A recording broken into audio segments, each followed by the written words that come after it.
Assalamu alaikum. I hope so you guys are doing well. So today the topic that I am going to discuss with you guys is about the dural venous sinuses. So why this is known as dural venous sinuses? Because these sinuses are present in the dura mater. So before discussing the topic, let's discuss this diagram over here. So this one is the scalp, the outermost scalp. Then beneath the scalp is the skull. Beneath the skull is the periosteal dura mater. Then this is the meningeal dura mater. Then this is the arachnoid mater. Then the pia mater. So between the between the dura mater, this is one. Okay, so beneath this or between this dura mater is the subdural space, because it is present beneath the dura mater, so it is the subdural space. Then so this is the subdural space. Then there is this beneath this arachnoid mater is the subarachnoid space.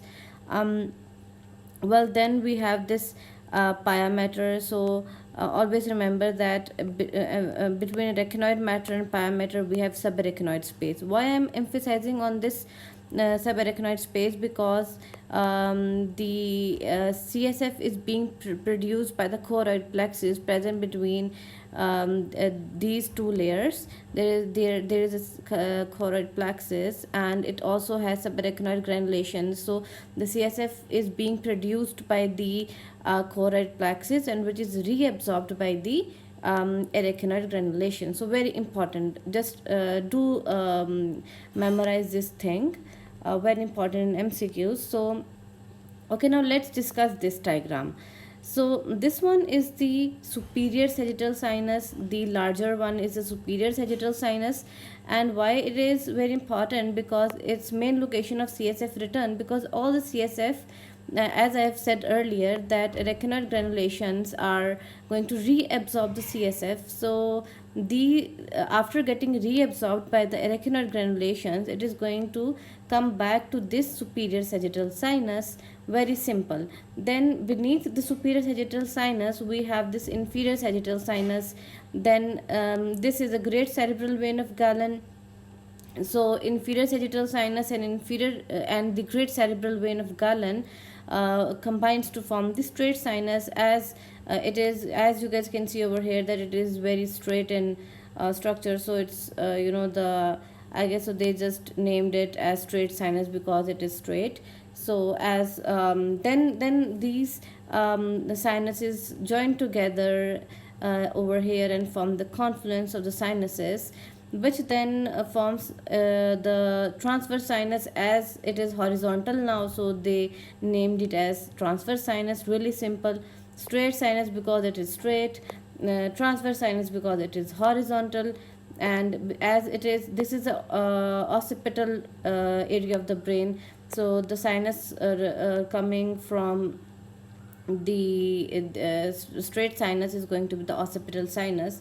Okay, now this transverse sinus, when forms the S-shaped, it is the sigmoid sinus.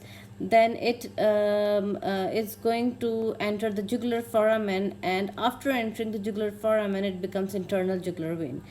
So it is very important to know the internal jugular vein. Now we are going to study the text. So you are going to see why I am emphasizing on the internal jugular vein. So here is the superior sagittal sinus, inferior sagittal sinus, straight sinus, occipital sinus, transverse sinus. These are the important ones. Okay, so now let's read the text. So it is the large venous channels that run through the periosteal and meningeal layers of the dura mater. As I've discussed earlier over here in this diagram, that we have periosteal dura mater and the meningeal dura mater. So these sinuses are running over here, running through these layers of the dura mater. So they're present over here. Simple.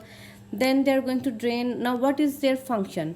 So they're going to drain blood from cerebral veins and receive CSF from arachnoid granulations. I've already mentioned it earlier that the CSF being produced over here is getting reabsorbed by the adenoid granulation. So now they're going to come back to these sinuses, the superior sagittal sinus. And then after coming over here, they're going to drain into the, or they're going to empty into the internal jugular vein. Very simple. So now let's discuss about the venous sinus thrombosis. Why it is known as thrombosis? Because as the word thrombus means blood clot. So the venous sinus thrombosis, the patient presents with the signs and symptoms of increased cranial pressure. So now how you are going to know that the person is having increased cranial pressures? Because the person is going to come to you and say that we are having a very severe headache, we have seizures, or the patient might have seizures or the fits, papal edema. The person is having problems in seeing things, focal neurological deficits, like stroke or something like that. It may lead to venous hemorrhage. Why venous hemorrhage? Because whenever, for example, let's see over here, for example, I'm making a clot over here. There is a clot in the sinus, so the blood coming over here from here cannot enter this area now, because there is a obstruction over here.